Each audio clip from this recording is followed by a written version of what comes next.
আসসালামু আলাইকুম রহমতুল্লাহি ওয়া বারাকাতুহু।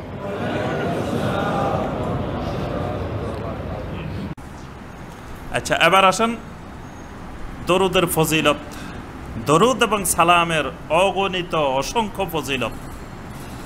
এক নম্বর তো বলছি আমরা, এটা একটা জিক্রুল্লাহ। যতবার দরুদ পড়বেন ততবারই আল্লাহর জিকির হবে, এটা একটা গুরুত্বপূর্ণ জিক্রুল্লাহ। দ্বিতীয় বিষয় হলো, নবী সাল্লাল্লাহু আলাইহি ওয়াসাল্লাম বলছেন, মান সাল্লা আলাইয়া মাররাতান সাল্লাল্লাহু আলাইহি আশারা।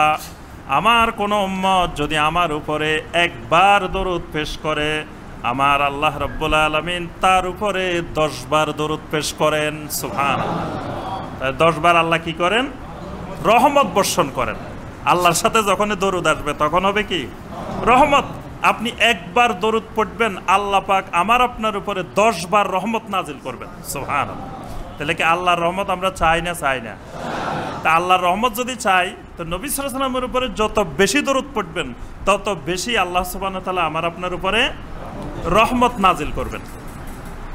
নবী সাল্লাল্লাহু আলাইহি ওয়াসাল্লাম বলেন, আউলান নাসি বি ইয়াউমাল কিয়ামা আকসারুহুম আলাইয়া সালাহ। আমার উম্মতের যেই ব্যক্তি আমার উপরে যত বেশি বেশি সালাত পেশ করবে, কিয়ামতের ময়দানে আমার ওই উম্মত আমার তত বেশি ঘনিষ্ঠ হয়ে যাবে। সুবহানাল্লাহ।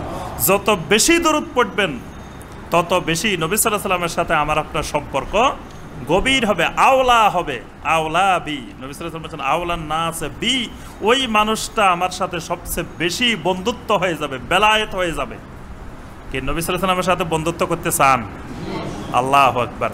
নবী সাল্লাল্লাহু আলাইহি ওয়াসাল্লাম যদি আমাদের বন্ধু হয়ে যান, বেলায়েত হয়ে যায়, তো এর থেকে তো আর পাওয়ার কিছু নেই।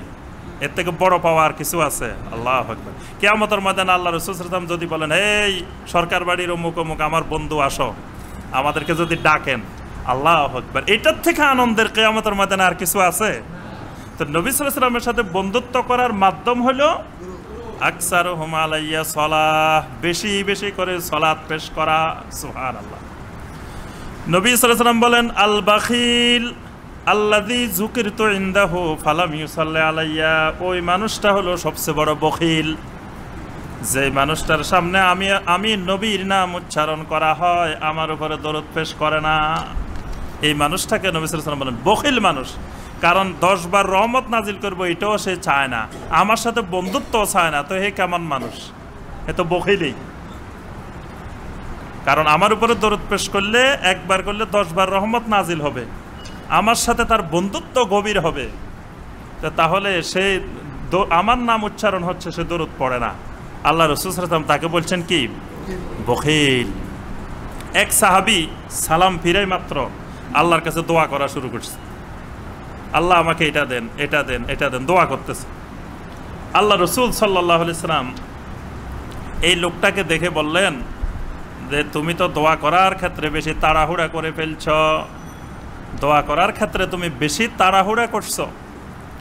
যখন তুমি সালাম ফিরাইবা, সালাম ফিরানোর পরে ফাহমাদিল্লাহ আযজা ওয়া জাল্লা, তোমার কাজ হলো তুমি প্রথমে আল্লাহর প্রশংসা করবা, তারপরে আমি রাসূলের উপরে দরুদ পেশ করবা, তারপরে তুমি যা চাওয়ার আল্লাহ রাব্বুল আলামিনের কাছে চাইবা, যা চাইবা আল্লাহ রাব্বুল আলামিন তোমাকে তাই দিবেন। সুবহানাল্লাহ।